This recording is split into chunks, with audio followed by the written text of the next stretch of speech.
Education. Are you all comm majors here? Is this the comm major class? All right, excellent. So our paths don't cross very often, but I'm going to do a shameless advertisement. If any of you are interested in volunteering, we have the Friday Nights program. Perhaps you've seen some notices about that. Friday Nights is a program for children with autism spectrum disorders, and it provides recreation, a family support group. We have a swim program, if any of you are water people and want to teach kids to swim. So if you're interested in that, you can either contact me at this email, or my preference would be there's an email called Friday Nights, all one word with a K, kind of nights, and it's FridayNights@strohs.edu. And we can always use volunteers, and sometimes comm people decide that they're interested in volunteering.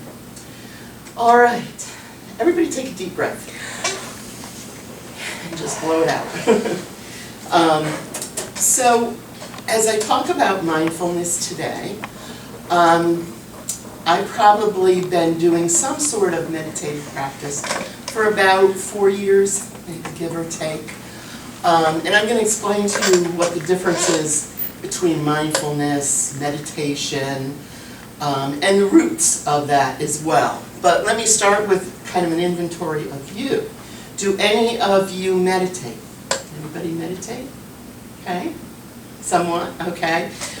So your familiarity, besides reading for this course, have you been exposed to that term mindfulness in the last couple of years or so, or maybe prior to that? Okay, raise your hand if you can. And tell me a little bit of like how you might have been exposed to it. Anybody? I work with kids, and we do the mindfulness program a lot, and like the different sections and boys and girls clubs. So excellent. Yeah, excellent. We teach them a lot of that. Okay, so getting them to slow down, breathe. Do you use a particular program or app or? No, we usually just like go through a list of like things from like a handout or something. Once we did like yoga with them, they okay. did that. Okay, cool. You might be interested. There's a Go Noodle, and it's got a lot of different, it's physical activities kids can do to sort of get the wiggles out, but they also have some meditation. Okay. And I think it's Gonoodle. And if you search that, teachers use it a lot in the schools. Thanks. Yes? I got like asthma and like some breathing issues, so like if my like chest is acting up, I need to do like these breathing exercises, which usually leads me to be like a little like outside somewhere, and my mind is connecting on its own. Especially because I'm feeling like anxious, yes, and also triggered right. it. So like then I'm like going like, okay, like focus on my breathing and like just that, and like kind of like. Excellent, excellent. Yeah, I'll talk a little bit about the link between meditation and chronic health conditions and all of that. Excellent. Anybody else? One more example of your exposure. Did anybody have it in high school? Did your high school or middle school perhaps use the programs? Because that's happening a lot in the schools now. Nate?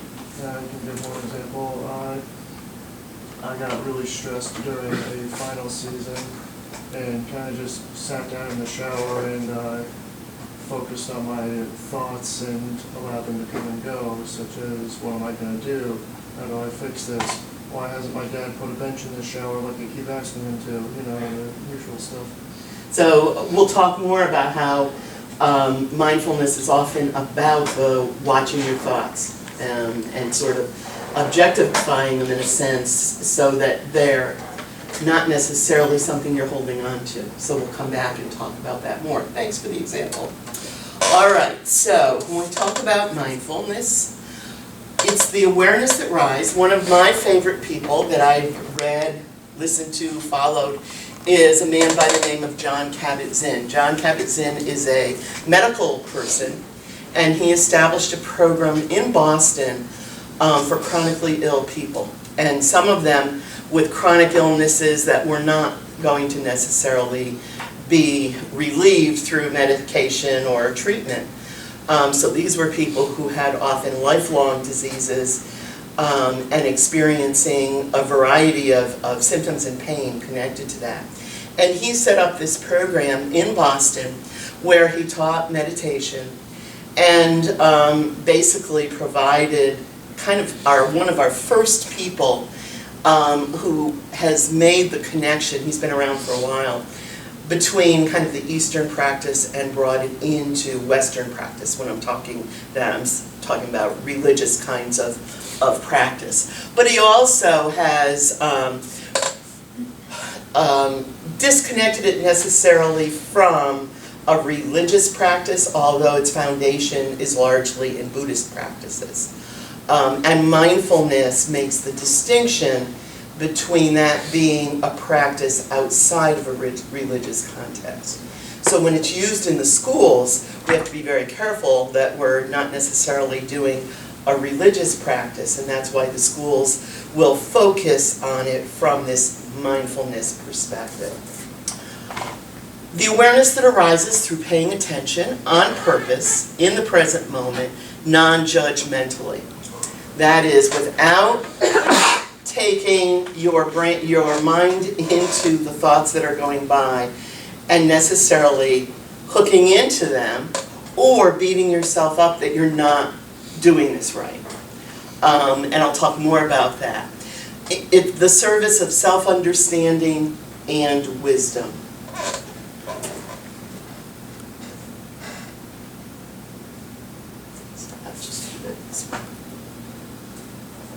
So this is an interesting thing at this point in time. He talks about how we've kind of entered this place in our society where everybody is selfing. There's a focus on I, me, mine, strong identification with me, the whole thing of people taking pictures or videos of themselves and then posting all that, just the changes that have come with technology. Being the star of my own movie, it's my thoughts, my genetics, and very often where we get stuck with this is that focus on the me that we are projecting. But what he says is the question is more important than the answer. And that often when we engage in this process, it's not so much about finding the final solution, but it's engaging in a process of questioning and developing that type of mindset. All right, anybody here stressed? Raise your hand if you're feeling stressed. Okay. Anybody not stressed? Yay, how is it that you're not stressed? Are you just a chill guy? Good.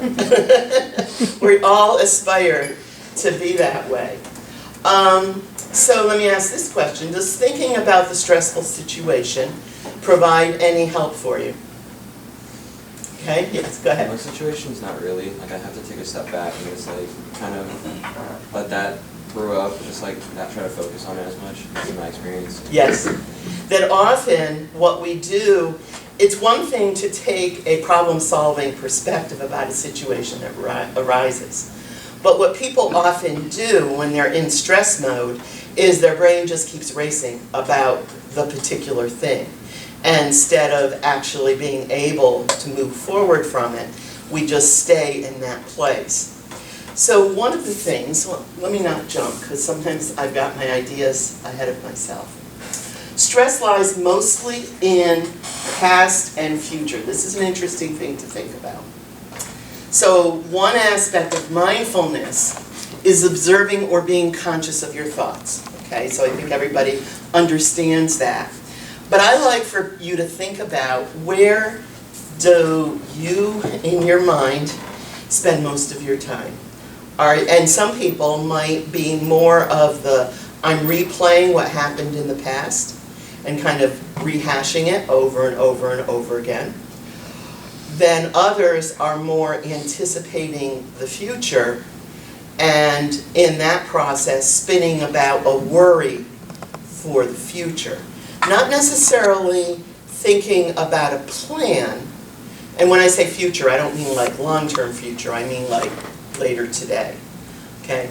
And so one of the things that's interesting is people who are, really good at getting things done will often do a rehearsal of what it is you have to do. So if you have to go home, so it's like, all right, when I get in, I'm gonna, get a load of laundry started, and then I'm gonna start cooking dinner, and you'll sort of play that out.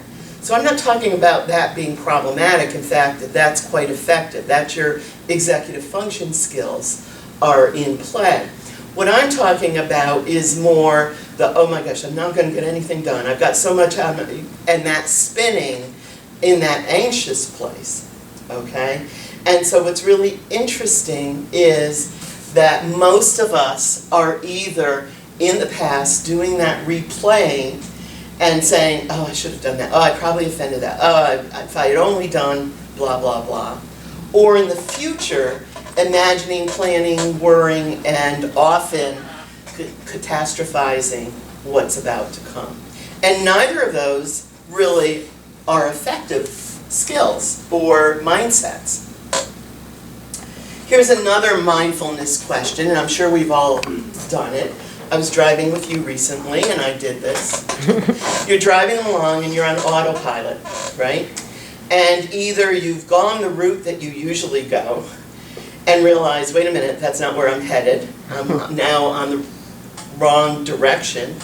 Or you get someplace, and you have absolutely no recollection of like the last 5 exits, because your brain was just spinning with something else. You're in the grocery store, and you never actually look at the cashier or the person behind you, that you're just like, you're in the mode of doing what you're doing, and there's no interpersonal kind of connection. So we have all sorts of automaticity that we engage in. And what mindfulness is suggesting is that we pull away from that to some extent and spend more time being in that moment, connecting to people, being aware of the interactions, and developing attention to what is happening in any moment. How many of you like nature? Like being out in nature, okay? Is that an opportunity when you actually pull away from the racing thoughts and take it in, okay, and experience that? Many people find that that can be an effective way. One of the forms of meditation is actually, walking meditation. And a lot of times people who are more hyper find that sitting meditation is not real effective for them, but that a walking meditation can be a better way for them to be able to quiet the mind and allow their body to still stay in action. Any of you runners, do you find that you do meditate or sort of in a meditative place sometimes when you get into the running? Yeah, absolutely. Well, I kind of have the advantage because I did like run cross country and track in high school. Yeah. But I still like even do it. I'll still even go on like long runs or longer runs, just to like, I don't know, try to be healthy and then obviously feel good and have my mind feel Yeah. good. So I mean, there's chemical things going on in terms of the endorphins, but a lot of times you can in that place experience that kind of meditative state. Okay. Anybody? Go ahead, sorry. Yeah, sorry. No. Sometimes when you see it's like sunny outside, it's like maybe you're stressed out or maybe you just like want to get put in a good mood. Like sometimes I'm like, oh yeah, I really have to go for a run. Yeah. It's just too nice not to. It's Yeah. too nice not to enjoy the depth. So. Yeah. I'm a water person, so I love to swim, and in particular swim outdoors. And for me, getting into, and it was kind of cold this weekend over in Vermont, but it doesn't matter to me. That is a place where I can just kind of clear my mind and be able to, experience just a sense of peacefulness that will often come through that kind of process. So all of those are potential examples of being mindful. Mindfulness is just one aspect of meditation. There are hundreds of different kinds of meditative practices. And it can be much more, mindfulness basically isn't necessarily where you have to engage in that process of letting thoughts go. Mindfulness can be that sense of presence in the moment, okay? So in a sense, meditation is a more specific kind of practice, but mindfulness can take a more pervasive role within our lives. Us. Here. I guess is this the one I was using? Is that, you got this right from the link? Mm-hmm. Okay. I keep changing what I'm using, so. The one from the link is also the one that's on the obstacles, up on the left-hand side on the top. Oh. Okay, that's what I think I wanted. If you wanted to do the Yeah. obstacles. Yeah.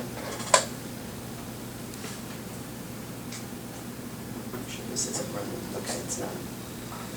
It's not verbally running.